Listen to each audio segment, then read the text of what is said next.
నమస్కారం, welcome to Suman TV. నేను గీతాంజలి. కార్తీక మాసం ఎంతో చక్కగా భక్తి శ్రద్ధలతో అందరం నిర్వహించుకున్నాం. చివరిగా చేసేది ఏంటి ఈ మాసంలో? పోలీపాడ్యమి. తెల్లవారుజామున బ్రహ్మముహూర్తంలో లేచి దీపాలు నీళ్ళల్లో విడిచిపెట్టాలి. ఇన్ని రోజుల పాటు మేము ఇంత చక్కగా పూజ చేసుకున్నాం, ఇది నీకే స్వామి అంటూ స్వామికి నివేదించడం అని అంటారు మన పెద్దలు. మన ముందు నుంచి చూస్తున్నది. చాలా మందికి నది అందుబాటులో ఉంటుంది కాబట్టి అక్కడ దీపాలు వదులుతారు. మరి అలా అందుబాటులో లేని వారు ఏం చేయాలి? అలాగే ఆ రోజు ఇంకా ఏమన్నా పూజలు చేయాలా? అలాగే ఇంకొంతమందికి సందేహం ఏంటంటే, మరి ఈ తెల్లారితో అమావాస్యతో కదండి అయిపోతుంది, మరి అమావాస్య తెల్లారి ఎందుకు చేయాలి? అప్పటికి మార్గశిరం వచ్చేస్తుంది కదా అని కొంతమందికి అనుమానం. అసలు ఏమిటి విశేషం పోలీపాడ్యమి? అలాగే ఇక్కడ ఒక కథ కూడా చెప్తారు. ఆ కథలో ఉన్నటువంటి ఒక నీతి ఏదైతే ఉందో అది మన అందరిలోనూ ఉండాలి, భక్తి మార్గం అందరిలోనూ ఉండాలి అని చెప్పేటువంటి ఆ కథ అసలు ఏమిటి అది కూడా తెలుసుకుందాం. వివరించేందుకు ప్రస్తుతం మనతో పాటు ఉన్నారు గత 15 సంవత్సరాలుగా 30,000కు పైగా జాతక పరిశీలనలు చేసినటువంటి అనుభవం కలిగిన నిష్ణాతులు, ప్రముఖ జ్యోతిష్యులు బ్రహ్మశ్రీ నందిభట్ల శ్రీహరి శర్మ గురువు గారు. వారితో మాట్లాడదాం. గురుగారు నమస్కారం అండి. వాగర్థ వివ సంపృక్తౌ వాగర్థ ప్రతిపత్తయే జగతః పితరౌ వందే పార్వతీ పరమేశ్వరౌ. ఆదిత్యాయ చ సోమాయ మంగళాయ బుధాయ చ గురుశుక్రశనిభ్యశ్చ రాహవే కేతవే నమః. శృంగేరి జగద్గురు పీఠాధిపతులకి, కంచిపీఠాధిపతులకి నమస్కారములు తెలియజేసుకుంటూ కార్యక్రమాన్ని ప్రారంభిద్దాం. గురుగారు, చాలా చక్కగా మీ సలహాలతోటి సూచనలతోటి కార్తీక మాసం అయితే జరుపుకున్నాం. మరి చివరి రోజు ఏమిటి? అసలు ఎందుకు ఇలా దీపాలు విడిచిపెట్టాలి? పోలీపాడ్యమి అని ఎందుకు అంటారు? అమావాస్య రోజు కాకుండా ఆ తెల్లవారుజామున పాడ్యం రోజున ఎందుకు చేయమంటారు ఇలాగా దీపాలు వదలడం అనేది? ఇలా చాలా సందేహాలు ఉన్నాయి, నివృత్తి చేయండి. తప్పకుండానమ్మా. అంటే మనకు ఈ పోలి స్వర్గముకు వెళ్ళినటువంటి రోజు, అన్ని నెల రోజుల పాటు ఆచరించిన పుణ్య ఫలితం చేత మార్గశిర మాసం మొదలవ్వగానే బొందితో స్వర్గానికి వెళ్ళింది అని చెప్పి, అంటే దీని నీతి ఏంటంటే, నెల రోజుల పాటు నియమనిష్టలతో గనక ఉన్నట్లయితే ప్రతి వ్యక్తి కూడాను తన యొక్క సంకల్పం నెరవేరుతుంది అని చెప్పే ఉద్దేశ్యమే ఈ యొక్క కథ యొక్క అంతరార్థం అమ్మా. అంటే ఆ కాలం సత్యకాలంలో కాబట్టి ఆ విజయవాడ పరిసర ప్రాంతాల్లోనే ఆ పోలి అనేటువంటి మహిళ ఉండడం, అది అక్కడికి సంబంధించినటువంటి గాథనే, ఇక్కడికి సంబంధించిన గాథనే. ఆధారభేత అందరూ చేసుకుంటూ వచ్చారు. అంటే నిర్మలమైనటువంటి భక్తి ప్రపత్తులతో, అత్యంత విశ్వాసముతో, నమ్మకంతో ఆచరించినటువంటి కారణం చేత స్వర్గాధిపత్యం బొందితోనే వెళ్ళింది. అంటే మరి ఇప్పుడున్నటువంటి పరిస్థితుల్లో అలా ఉంటుందంటే, నిజంగా భక్తి ప్రపత్తులతో చేసేటువంటి వ్యక్తులకి ఆ విధంగా మోక్షం లభించవచ్చు. లేనప్పటికీ కూడా మనం చేసినటువంటి ఈ నెల రోజుల పాటు కూడా దైనందిన కార్యక్రమంలో చేసినటువంటి ఆరాధన వల్ల కనీసం మన సంకల్పం ఏదైతే ఉంటుందో, అంటే ఒక ఇల్లు కావాలి, ఏనాటికైనా ఒక సొంత ఇంట్లో ఉండాలనే కోరిక చాలా మందికి ఉంటుంది కదా. లేదు, మన పిల్లలకి వివాహం చేసే యోగ్యత ఆ యొక్క, అంటే పిల్లలకి వివాహం జరగాలంటే వాళ్ళ జాతకంతో పాటుగా తల్లిదండ్రుల జాతకాల్లో కూడా ఇంట్లో కన్యాదానం చేసే ఫలితం, కన్యా దాతృత్వం పొందే ఫలితం యోగం ఉంటేనే. మగ పెళ్లి వాళ్ళు కన్యా దాతృత్వం కావాలి, ఆడ అమ్మాయి వాళ్ళు కన్యా దానం చేసే యోగ్యత వాళ్ళ జాతకంలో కలిగితే ఆ ఇంటికి ఎవరైనా అమ్మాయి కోడలుగా వస్తుంది, ఈ అమ్మాయి ఈ ఇంటి అమ్మాయి ఎవరింటికైనా కోడలుగా వెళ్తుంది. అటువంటి లక్షణం కలగాలన్నా ఆ కోరిక ఈ కార్తీక మాసం నెల రోజులు ఆచరించినటువంటి కారణం చేత పొందుతారు. ఇల్లే కాదమ్మా, ఉద్యోగము, ఆరోగ్యము, ఒకటా రెండా కార్తీక మాసంలో చేసినటువంటి విధి విధానాల ప్రభావం వల్ల మానవుడు పొందలేనిదంటూ కూడా ఏదీ లేదు. అంతేకాకుండా ప్రస్తుతం ఉన్నటువంటి కాలమాన పరిస్థితులలో ప్రధానంగా ఇప్పుడు అనేక విధాలుగా ఇబ్బందులు ఎదుర్కోబోతున్నాం.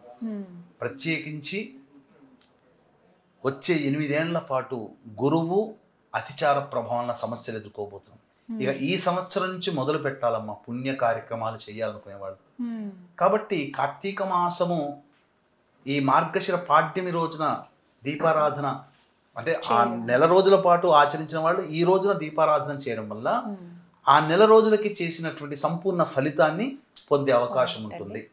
అంటే మనకు చెప్పబడినటువంటిది ఏంటంటే అందరికీ తెలిసిందే, కానీ పోలి స్వర్గం రోజున, పోలిపాడ్యమి రోజున ఖచ్చితంగా ఈ గాథని తలుచుకుంటూ చెయ్యాలి. ఎందుకంటే ఆ మహిళకి పొందినటువంటి పుణ్యంలో మనకంటూ ఇప్పుడు వరలక్ష్మి వ్రతంలో ఆచరిస్తున్నారు.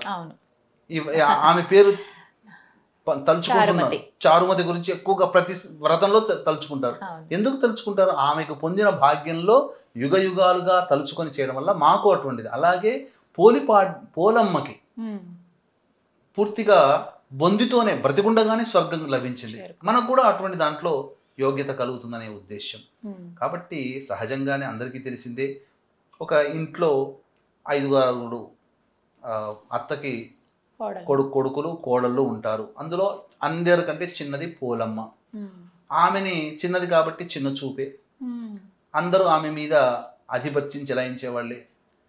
కార్తీక మాసం వస్తే మనం అందరం ఇలా చేద్దాం అలా చేద్దాం అని ఉండడం, ఈ అమ్మాయితో ఏది పంచుకోలేకపోవడం, ప్రతిదానికి అమ్మాయిని దూరంగా పెట్టడం, అన్ని పనులను ఆ అమ్మాయి చేతనే చేయించడం. ఎందుకంటే పెద్దవాడిని చూస్తే ముద్దేస్తుంది, చిన్నవాడిని చూస్తే మొత్త బుద్ధి అవుతుందని శాస్త్రం.